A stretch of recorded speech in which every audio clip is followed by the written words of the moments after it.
Good evening, I'm Shayna Taylor. Hi, I'm Olabumi Bakari. Hi, I'm Eric Shields. Hello, I'm Antoine Lofton. Hi, I'm Alvin King, and this is We Speak.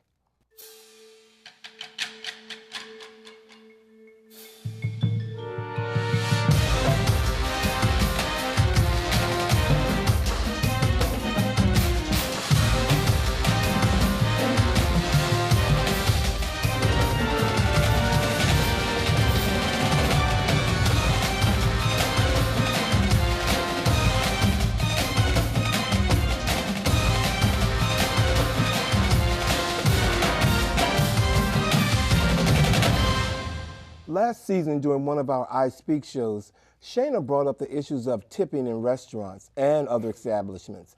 Well, recently, Chef Danny Mayer, who owns 14 eateries in the New York area, says he is eliminating tipping in his restaurants by the end of 2016. To balance this out, restaurants will factor the cost of an hourly wage for servers into their menu prices, basically raising salaries by increasing the cost of your meal. Do you feel that this is a better solution than taking the burden off of dinners? Now, see, that's not what I was talking about when I was talking about tipping. I didn't say that you can go ahead and charge me in the front because now it's almost like you're putting it in there. So if I get bad service, there's nothing that I can do now. Right, that's the problem I have. Yeah, as a recourse. Absolutely. That's the problem I have with that. Because, I mean, I'm not even going to get on the whole thing of people tipping or not tipping, because I think the majority of people in the world tip people.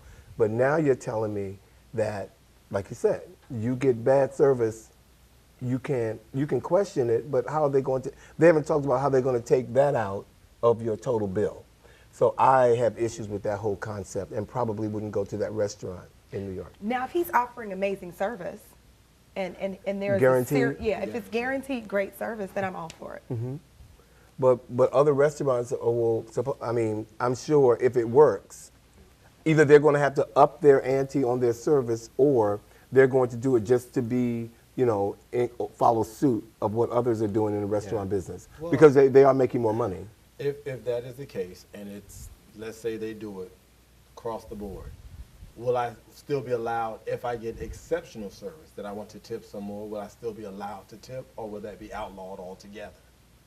Well, if you tell me that tip is in there, okay, the only thing tipping is my hat, depends on, okay, and I'm up out of there. I'm really, I mean, I won't see the need unless there are other scenarios that one or two that might make me tip, but in addition to what I'm already being tipped, but I won't tip. I'm not going to tip any more than that. I have kind of mixed feelings about that. I think there's more to that story than we're being told. I think when you look at the economy and where we are, instead of the business owner taking it upon themselves to provide a higher rate of pay for their staff, they're putting it on the customer. Almost like certain credit cards, which is why some establishments would not accept an American Express because they have to pay the rate to carry their Right, card. that's true. So this sounds great in theory, but I think there's more to this question than is really being said. It doesn't really sound great in theory. Because No, again, it doesn't. If you come to work for me, I should be able to pay you a living wage. Well, we're paying it now anyway because the restaurant owners only pay them a small amount and expect us to make up the difference. So it's the same thing. But that's unfair to me as a server who has a family or is going to school or whatever, because everybody just does not tip. Absolutely. And they're going to get taxed more now. Absolutely. They'll get taxed more. Absolutely. Well, and also think about, you have different servers, different types of servers. There are people who will want to tip servers more than probably what the restaurant will factor into their bill. Because they give I great mean, service. because let's think of people lately. There's been somebody who got a $500 tip from somebody. I'm sure they're not factoring that into the meal. So, I think the worker or employee is losing out too. So there's a mixed bag there. That was my thought. And there are some people who are taught how to be a good customer service representative, and there are some people who are just born with it. Right. And those people exceed and excel far beyond what someone taught me to do because it's my job. You know when someone is being nice to you because it's their job, and when someone's just amazing to you because they're just an amazing person. Right. Correct. Well, I don't know how far that's going to go, but there's a lot of, like you said, just a lot of things wrong We'll with keep that. an eye on that We're one. gonna keep an eye on that. Maybe I should learn how to cook. Just stay home. Well, okay, so again, that's another talk show. Men cooking. Is it ever okay to admit to your partner how many sexual partners you've had in the past? Basically, do you lie up or lie down, no pun intended, on that subject matter? I'm always ready to tell my number because it's so low. Okay. So low. Ask me. I'm always I ready. think it depends on the parties involved. I don't see, I guess it depends on the situation as well. I don't see the point in bringing something up that had no effect on you before. I had a history before I even knew you existed. So what I did before I knew you has no bearing on you. However, there are those situations, if it's something that could bring me something, then I do need to know. So it depends on the situation. But sometimes Just people to want to line it share. up. Like Just there's to some line people it who up want to for share. comparing. No, you just want to disclose to your partner, hey, I've slept with this many people. If your You know, partner's strong enough you just for wanna- it, hey, Yeah, I want to know. yeah, it depends on the I people don't care. I involved in want the to know. We relationship. can both share. I Like, think as long as we're clear on what the true question is, Right. are you asking me that because you're leading to a medical question Right. about my health, or are you trying to rate Shame me. my Your past. freak level? Right. Exactly right. Saying, Neither, So it's what is just- the true question Right. that you're asking? it's just who you were, you know, in the past. So I want to know But who who you I were. was And not yeah, who I am who today I am in this today. relationship. Just- Yeah. Well, okay, so I don't need to know the number. You can just give me a word. Are you a hoe? Or no? You asking me No, this? no, that's all I want to know. Are you a hoe or no? And see, Because that's pretty much it. Because I want to know if when She we has a walk way of down, like responding to your question. like when we're walking down the street and we're together now, do I have to be concerned that there's going to be a bunch of people coming up to us Right. everywhere we go? Right. That's my concern. I really don't care how many times you've done it. I just want to know what the repercussions are for me. Right. What could potentially happen to You would me? have to worry about that even if we're not talking about how many people that I slept with. We live in a very small city. So if it's someone who knew me from social media, you're still going to have that question, well, where do you know them from? Well, no, it's How a do different you know question them? than are you Okay. sleeping with them because you know? I want to know that. I don't want to be surprised. I don't want to be caught off guard by something like that. I kind of, I get what Lofton's saying, but I also, I get what you're saying. And for that individual who approaches you that way, I would kind of look at them and question their level of security, or, you know, and whether, oh yeah, I would, or insecurity, or however you want to look at it, because I can see having a discussion about it. I think it's okay to have a discussion, but to your point, where is this going? Yes. Why are you asking me this? And don't stutter. Just ask. Just Put it ask. out there. When I mean, you when could I just- ask you you, could- why are you asking me how many people I slept with? Don't be like, cause you could just be having a general conversation about sex, and then it happens to come up. Because you try to So- see how much practice they had. You're like, Yeah. how much practice have you had? Do I need to send you back out there to go practice a little bit more? Because you ain't hit the base minimum yet. But at least to his point, that would be a reason for asking. I have a bunch of You know reasons what for I'm saying? asking. You know what I'm saying? Just I put get it on that. things. I got that. But just know your reason. You're like, don't just ask to be nosy. But I have to respect the fact that you do like to know. You want to know. And I mean, that is, some people really want to know that in their relationship. And so, What do you round up or round down? You don't even have to Just give say a ho number. or You no. could say I've Just had. say ho or no. I don't A lot of even partners. care to the base extent, because what matters to me is what happens while we're together. Yeah. All the things that you may have done, you may not be that person anymore, and it has no bearing on me. All the things that you once did, I may be that person that makes you change. And as far as let's do the whole thing. I've always had a problem with that word, because my thing is, who defines a hoe? If I'm single and do what I want to do, you call me a hoe, but I don't have any ties to anybody. I can do what I want to do. I'm grown. I ain't asking anybody for anything. So what defines a hoe? Just what you just said. You just pretty much. Did That's you it. want to do? That's all. do what you want I mean, and there's nothing wrong with it. I just want to know. I just But want to in know if some that's cultures, you or that's not. just called being single. That's what it is. Right. Oh my goodness. I'm a bachelor. You all just do like 5 or 6 different talk shows on this table. Okay. Are you a hoe? Or Or no. you just single? Oh no. Okay. Or just being single. No, I don't know though. I'm scared. I mean, you're so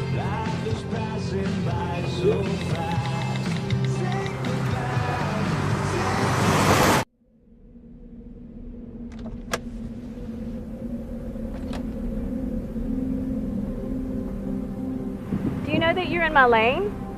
No, not at all. Are you not paying attention? Are you texting? I was just checking in with my mom. I was telling her that I thought we'd be home by 6. It's okay. There's enough time.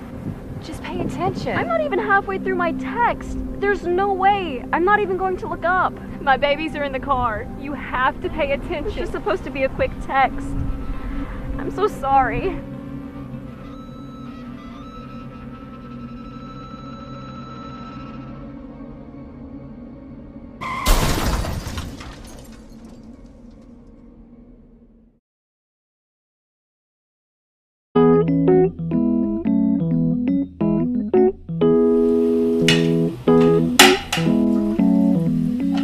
I just washed that.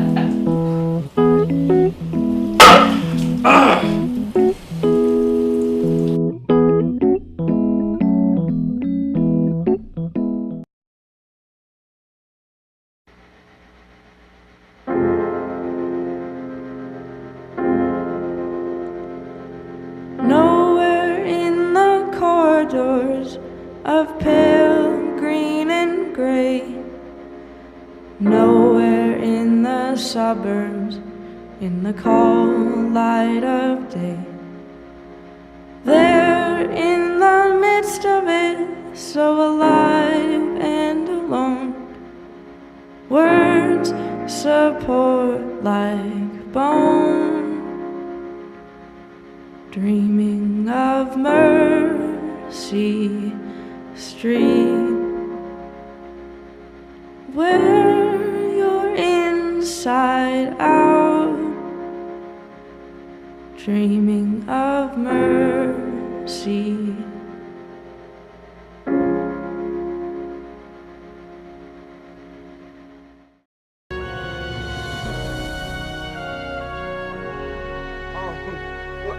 Last year, in a southern state, a funeral that was canceled 15 minutes before it was to begin because the minister of the church found out that the man who had passed away was gay.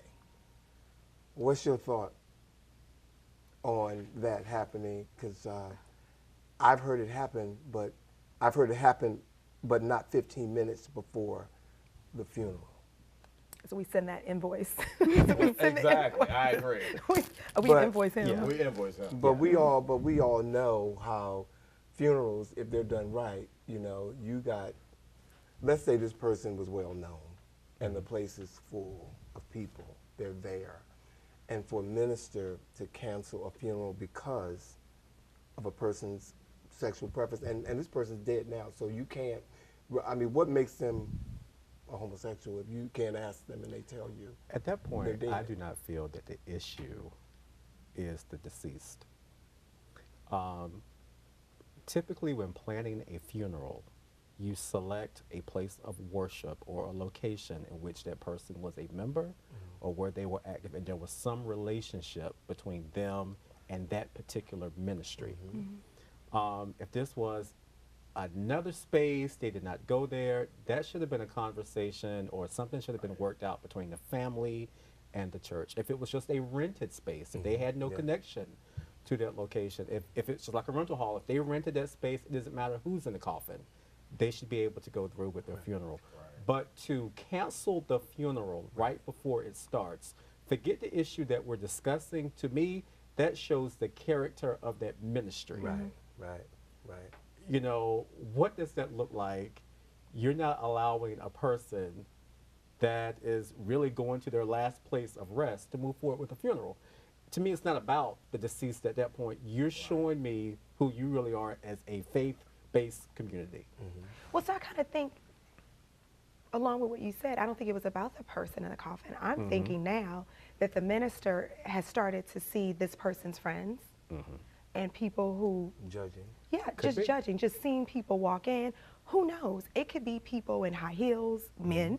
We don't know what the friends and family look like. But I'm thinking if either the minister knew or didn't know in advance what that person lived their life like, but looking at the people coming in, I'm thinking he probably said, yeah, I don't really want those people. But then it still speaks to who he is as a minister and the church. So in his mind, he might have been thinking, I don't want these people in my church. I don't want to give the impression that I support or condone that. And I will say that, well, on both notes, the thing is, it's not a matter of supporting or condoning. If you're a faith-based minister, you're accepting, you Everybody's should welcome. be accepting of everyone. However, and I pride myself on this, whenever I pass, I don't want any outsiders to come to my service and be able to tell the type of person I am based on, I want just all the lives that I've touched, everybody to be represented. So for you to see a few people and decide we're not going to do this here. And again, for funerals, things are already planned out and monies are being paid. So And people are Judge Judy, traveling. it is. Absolutely, absolutely. That's And unfortunate. was the, like, who arranged it? Like, who spoke to the minister? You know, were there any questions that were asked? Was, you know, so if, There's what happened? A lot of prior. unknowns Yeah. around that, but And then it's in the South, so I mean, you kind of had to prepare yourself for that, because you know the attitudes and so forth that are. well, unfortunately, there's some right up north here. I mean, but really in the South, like the There's South, some ministers that's. right here in Washington D.C. that would probably not pull that stunt particularly, but if given the opportunity to decide whether or not they would have a funeral or someone's funeral there based on their sexual preference, they would cancel it. And unfortunately, there are churches in the Washington, D.C. area that would do that, I feel, and probably have done it. You know, to piggyback off of this, not to take this down another avenue, because I work with grants, faith-based organizations need, I mean, look at a camera for that, they need to be very careful how they start to discriminate in the churches, especially if they're starting to receive grants from the government. So if that's the avenue that they want to take, they need to make sure that they are separating church and state. Because if you're receiving grant money that is stating that we believe in EEO, we do not discriminate, and you're receiving these grants for your family life center or for, you know, feed the children in Africa, if you're receiving federal money and you are found discriminating, you owe all of that money back. Oh, wow. Well, so viewers, Brother Lofton here has said something that's very, very important. So please do your homework because, again, this is valuable information. Absolutely. Thank you. Thank you very much. So funny you start talking about church and you call him Brother Lofton. I did, didn't I? Brother I Lofton. receive it. You receive it? All is Okay. well. Okay, we're going to shift gears a little bit. At the time that this show is being taped tonight, the D.C. area is, as well as 44 other states and the Virgin Islands, are under the Powerball fever. So if one or more of us is not here next week, you know that we hit that 0.3 million and are currently drinking an adult beverage on our private island somewhere. So panel, I'm not going to ask what would you buy first, but rather what would you take the lump sum payout, or would you opt the 29 payments that they plan to give you? First of all, I think it's rigged. So I didn't even buy any tickets. Okay. I think it's rigged. This is set up. But if I did buy a ticket, I would take the lump sum. If you bought a ticket and won. I bought a ticket and won. Okay. I would take the lump sum Okay. and then I would invest it. Okay. I'm going to see an investor. Okay. You know, that's what I would do first. Lump sum. Well, right now, if one of my tickets win, One of them. How many tickets do we if have? one of my tickets win, first of all, I'm gonna lay on it as if, okay, I'm gonna make sure I Xerox it to the point to where I have enough copies in every pair of pants that I have, because nobody's getting there before me to get that money. You do know they don't accept Xerox copies. No, I'm just gonna put them in there because I'm gonna have the original. Don't be playing with me. No, I definitely would. I have a financial planner, so I would that kind of money. Definitely do that. See what she says would be best after she gets paid. Yeah, but I'm sure she's thinking of my best interest, so I'm pretty much prepared because I would know what to do with all that money, first of all. But look at people. Like, don't look at me. Look at people. Can Go you to show work me the next day and say, I don't look quit. at me, No, look? don't look. That's the look at people and don't look at me, Don't look. look at me. Look. Okay. That doesn't make me not want to look at you. That doesn't make me not want to look at you. Okay. I'm sorry. Okay. Okay. So, I'm still on the fence about the everything up front or the payment, simply because I was listening to how much of the taxes they're going to be taken out and all that. Although you'll still be left with a whole lot of money, I'm still trying to figure out what would work best for me. Now, my thing is, again, as Anna Mae said, live better, which is relative. I've lived all these many years like mellow. So I would have nicer things, but I don't think I would go to Hollywood, as we used to say when I was younger. But I definitely would like to reinvest in my community, which is Orlando, Florida, and I would like to do some things like open up a school of the arts or something like that, because I think when I grew up, there was a whole lot of boys clubs and things for children to get involved in, and they're not there anymore. So I don't think I would even go the whole way of trying to get grants and things like that. I would try my best to do it all out of my pocket. so you would tell them give you one check, just one check, or 29 separate payments over the rest I'm of still your on the life? fence about that, because I ain't dying with nobody I will be holding around me. for a long time, so I'll get all 29 of mine. And I thought I read somewhere that if you take, it's called annuity, right? Annuity. That it stops at your death. Right. I just heard that So- today, too. Right. That So it doesn't means- pass down yeah, to it's your not children. gonna pass Oh, no, so down. you're going to give me that check right now? Yeah, right. Yeah, who wants to do So- that? Right, because once So does that change now? When you find out, if you do the annuity, if you pass, you nor your children nor the foundations or any charities that you want to pass money along to, they don't get it. A little bit. Not a whole lot, a little bit. I plan on being around, so I'll spend all of them. And I think, I'm pretty decent with money, but for certain people who, I don't need it all at once. I need you to give it to me a little bit at a time. I'll go through. That's a lot of money, but some people will find a way to mess it up. And just with the taxes alone, they'll find a way to mess it up. Well, if you give me $3 million, you can go here, the taxes here. Well, you can pull it all out and then have somebody else ration it out to you. Gotcha. That way you don't lose it Blow upon it death. into- Because, when you get that kind of money, who knows? You may be a daredevil. Your life expectancy may go down. You may be on more flights than you've Easy, ever okay. been on before. I just think about me. You're going to be flying jets. You're going to do stuff you weren't doing before, so you don't know. Right. You won't be that same guy. You won't be that Oh, same. you'll know. I'll be the same guy and nicer things. You may not be in a nicer Hollywood, but you might be place. Inglewood. I don't know. You may change a little bit. You ain't going to be the same Craig. I hope not. You ain't going to be the same Craig. Well, ladies and gentlemen, we're going to take a commercial break so you can go and play your power. We'll be right back. Check the numbers. We can check the numbers. In the United States, 1 out of 4 LGBT students and university employees have faced harassment due to their sexual orientation. Thousands of people around the world are being persecuted for who they love and being denied their rights as human beings. It is legal to be gay in 78 countries.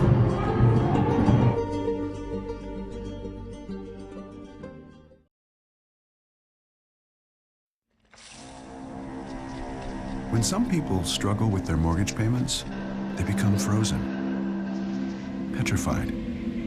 Not knowing what to do, they do nothing. But the people who take action are far more likely to get the most positive outcome. Making home affordable is a free government program. Call now to talk one-on-one with a housing expert about the options that are right for you. Real help, real answers, right now.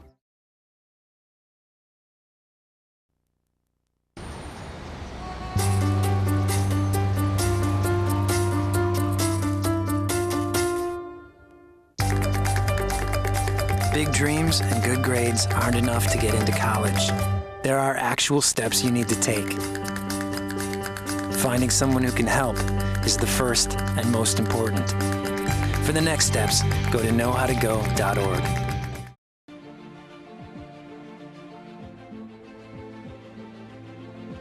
Welcome back, ladies and gentlemen. For those of you who are just tuning in, this is another episode of We Speak. I'm Alvin King, your host and moderator, and we've been on a roll tonight. We just got finished talking about winning the Powerball. So For those of you who have went out and bought your ticket, good luck to you tonight. We've heard a lot of comments about it being fixed or whatever. But if you win, I don't believe anything that I've heard tonight. Just come see me, okay? Everything's good. To the panel, are any of you familiar with the app called GroupMe? You are? Okay. No. This app links together stores, particularly in Georgetown, to let them know about suspicious people shopping in their stores. Now, while 70% of those reported on the app are African Americans, only 5% of those arrested for crimes are black.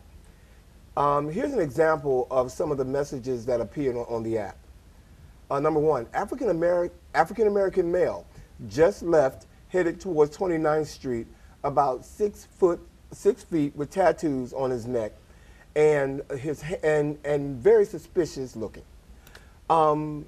Another comment was, another tweet says that suspicious shoppers in the store, 3 females, 1 male, strong smell of weed, all African American. Help please African American male. He just left, headed towards 29th Street. The third one is, do you see this, the question becomes, do you see this as a racist app, particularly?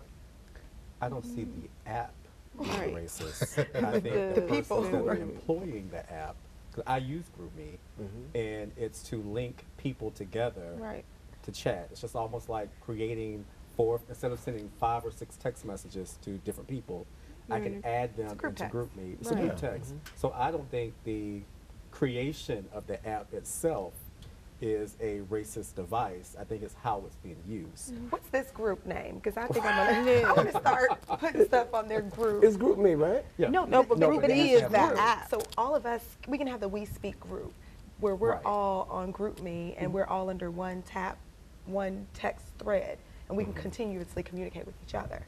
Okay. So this is a bunch of stores, obviously, that got together. That's doing it. Right.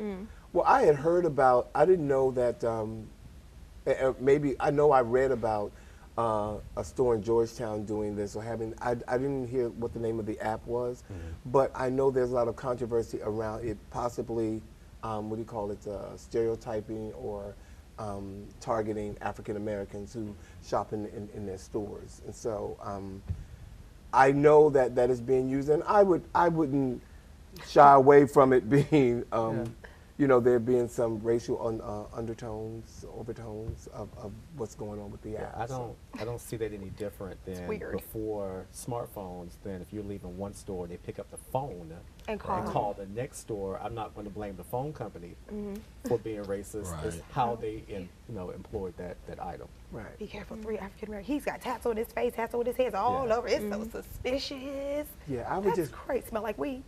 They're like really detailed though. It's something about that, and I mean, I don't shop in Georgetown a lot anymore anyway, but I can, for other reasons, but I can see that happening in Georgetown a lot for some reason, and it being taken out of context. Is it a group of stores that share this? So I would want to know the names of the stores, and then I wouldn't shop there, and I would suggest to others.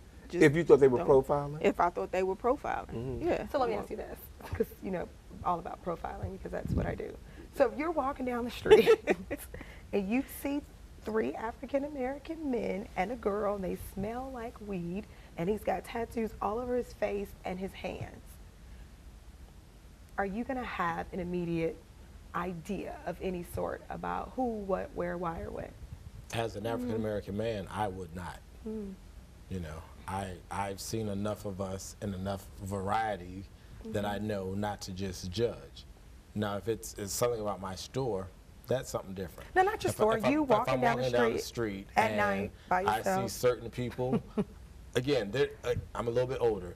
There's a sixth sense that heightens and lets you know, cross the street or turn around or go the other way. But just because you look a certain way, I'm not going to just go off of that. That's just me.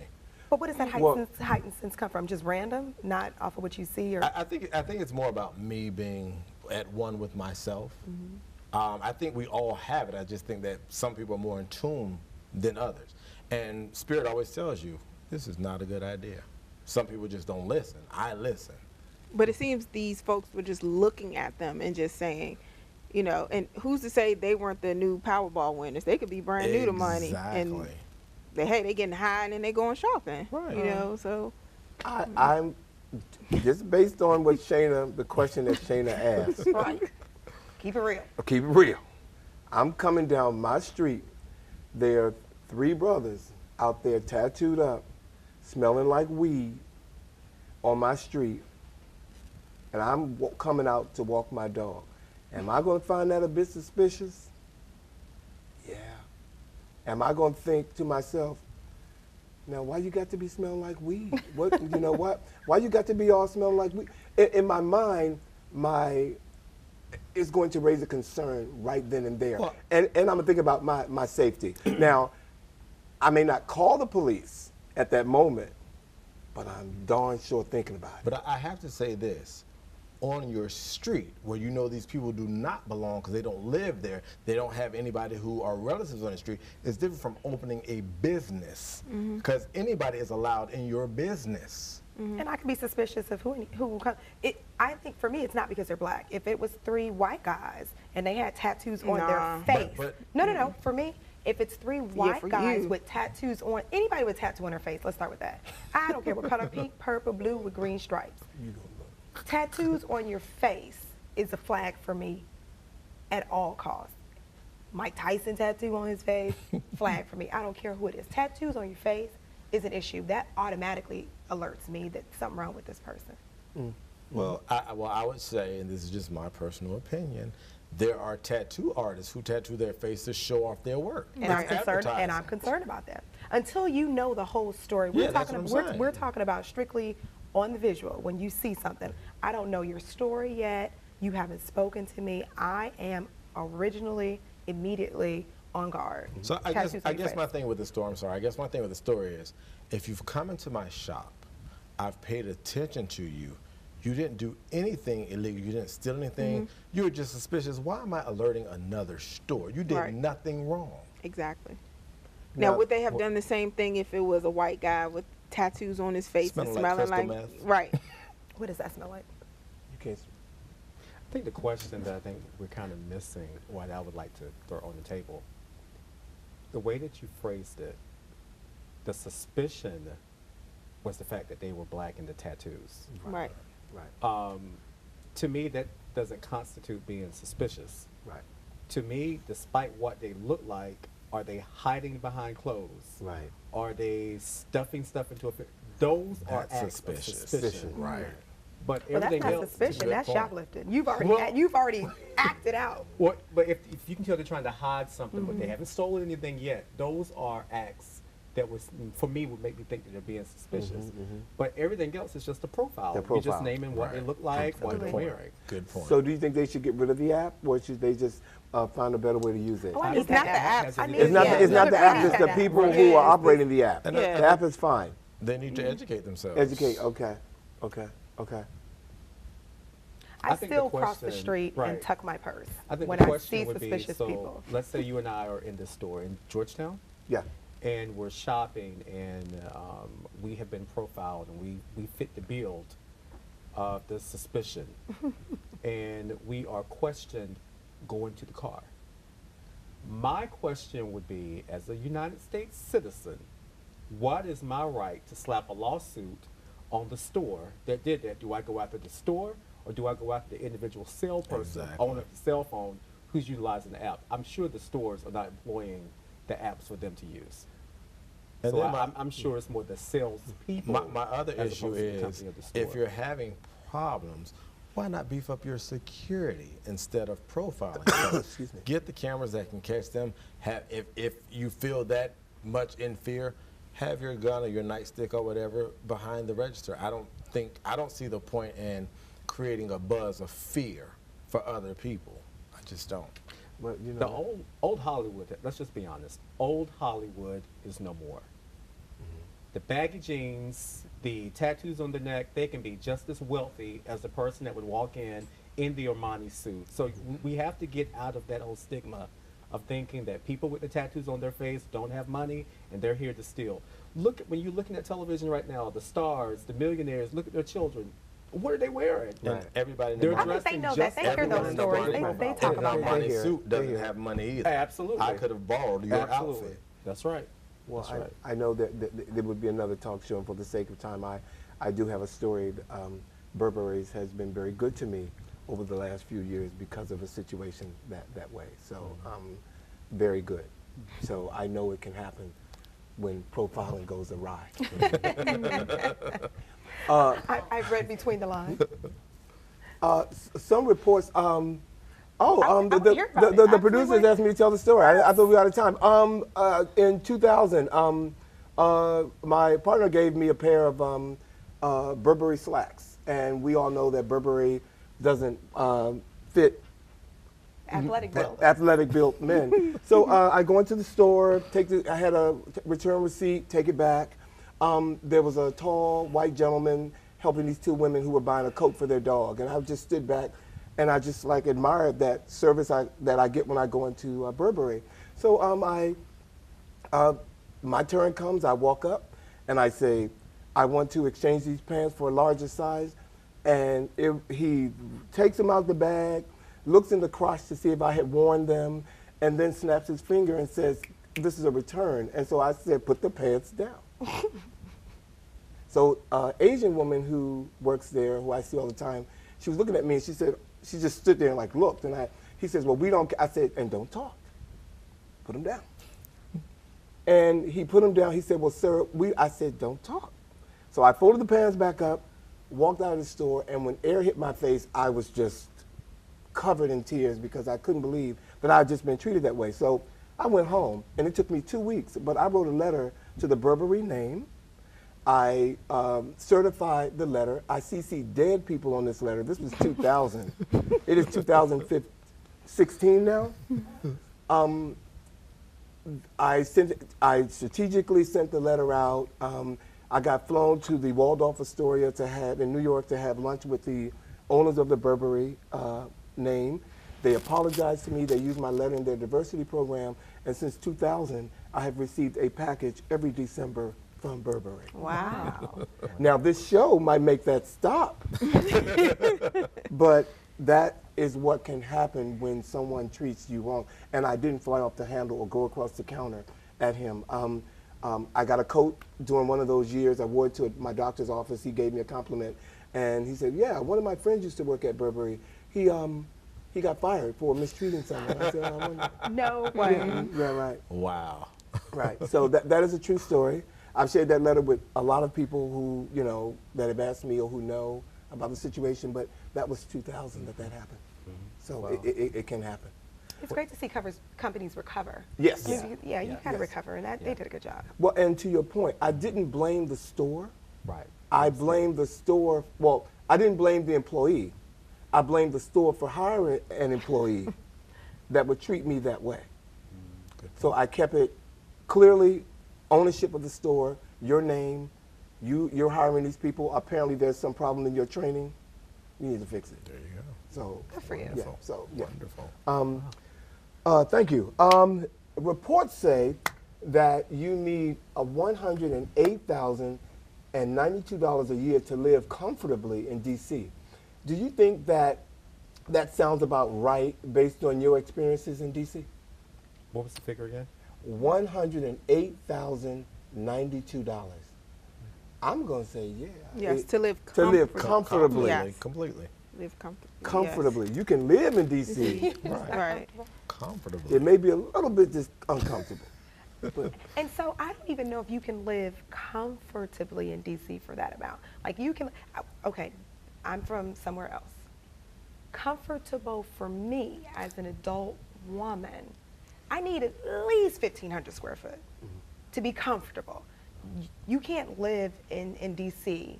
and get that small amount of space at that amount. That's a good point. No, not in D.C. Mm-hmm. So I'd never be comfortable. Not in D.C. No, I mean, I look at, I'm a native Washingtonian, and when I purchased my home years ago, I don't know if there's a home, and I live in a pretty decent neighborhood. I don't know if there's a home that in DC where I could buy at that price right now and feel safe, you know, in my neighborhood. I don't know of one. Now, I don't, you know, of course our producer did the research, and so he didn't just pick that figure out of his head.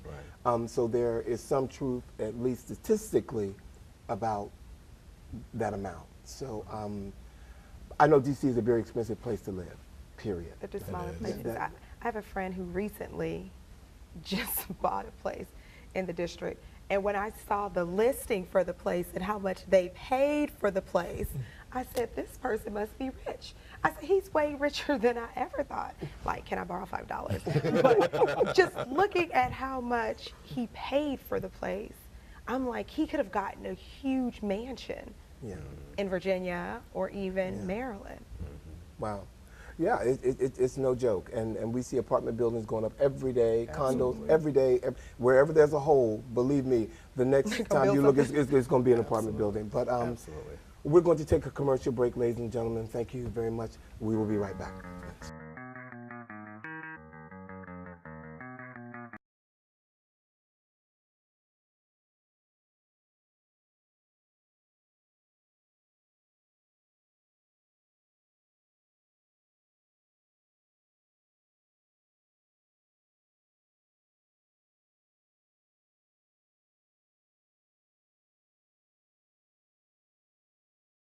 It's on us to stop sexual assault. To get in the way before it happens. To get a friend home safe. And to not blame the victim. It's on us. To look out for each other. To not look the other way. It's on us to stand up. To step in. To take responsibility. It's on us, all of us. To stop sexual assault. Learn how and take the pledge at itsonus.org.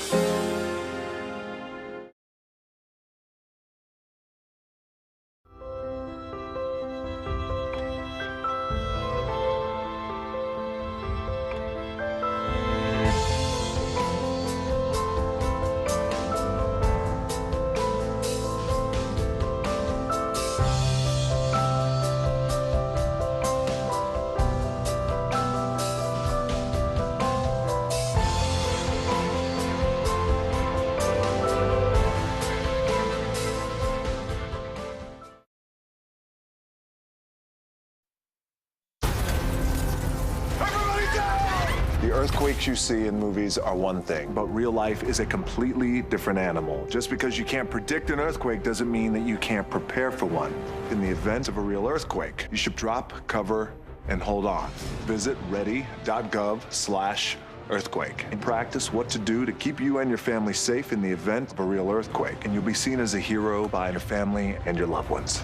Visit ready.gov/earthquake today.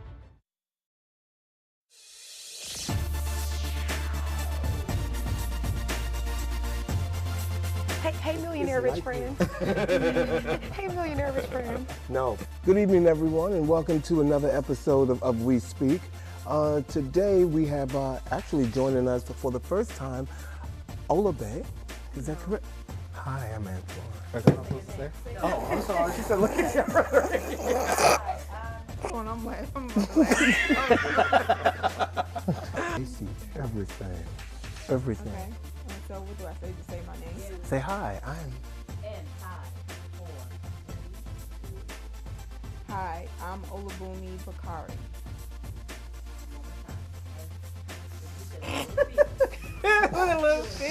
Hi, I'm Eric Shields.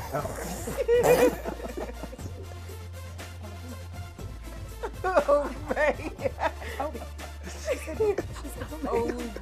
Olabumi. You say Ola Bay. I did not. I said Ola Bay. I said Ola Bay. We're going to get okay. Bay in here. Olu. Boomy. Olabumi. Okay. Okay, Olabumi. Okay, got it. Okay. Welcome back, ladies and gentlemen. We are at a point in our show called I Speak.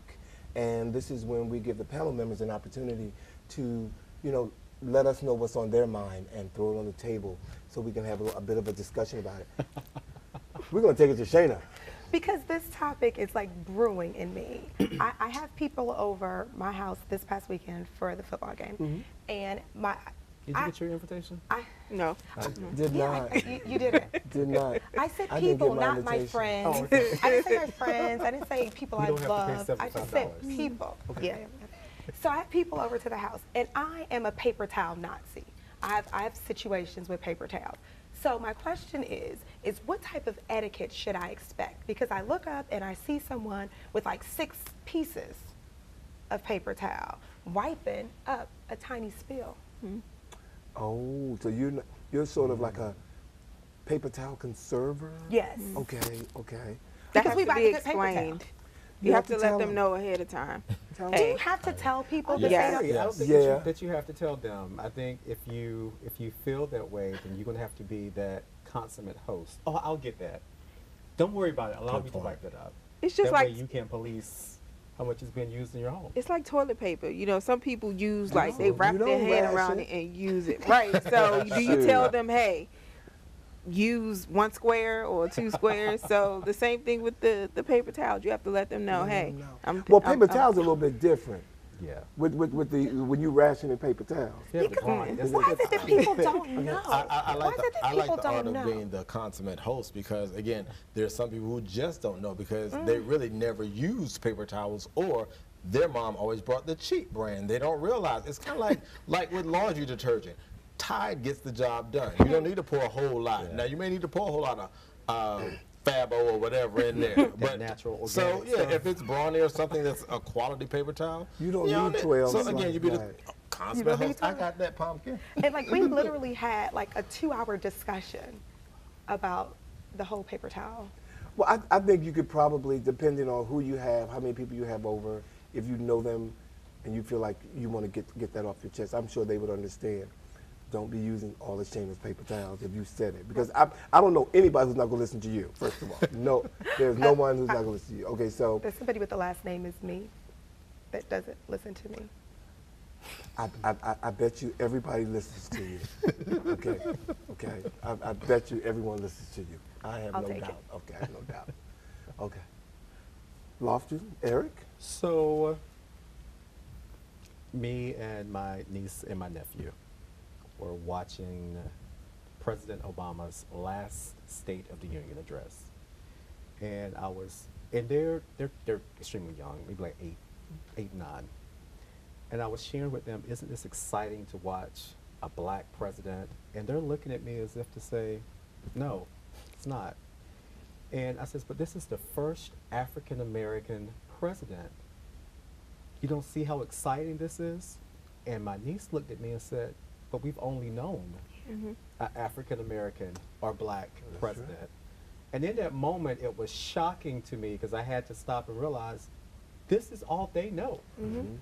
They don't know how long it took for us to have Michelle and Barack in the White House. Right. So with that being said, as we are preparing for the next couple that will walk into the doors of the White House, how do we start preparing our young people for what we have already experienced? Wow. Well, we first start telling them from where we've come. So, we have to tell them, give them some history. That's one of the only places to start. Give them history that they can understand, depending on what level or where they are. I think, and being honest with them, because sometimes we tend to sugarcoat things that we need to talk seriously about to our youth, and telling them from where we came, and how important it is. Never let that die down.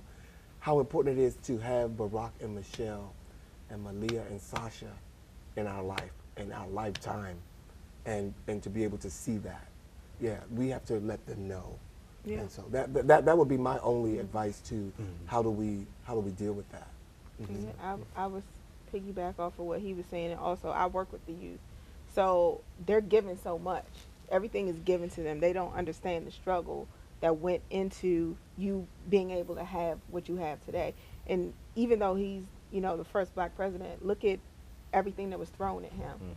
You know, so the struggle isn't over. So it's definitely important that you share with them and tell, you know, even the things that were thrown at him, you got to let them know, hey, it's still not over. This is very important. You know, you got to, you know, let them know that. Let them know. It's so amazing how entitled this generation of younger children are. They're so entitled. And when you look at something that small or something that big, you see on another level how entitled they are. Like we think about, they get upset. They're like, oh, I'm here and there's no Wi-Fi. Like, are you kidding me? Like the things that they feel so entitled to, like I'm sure they feel like, black president, it's easy. We'll see another one.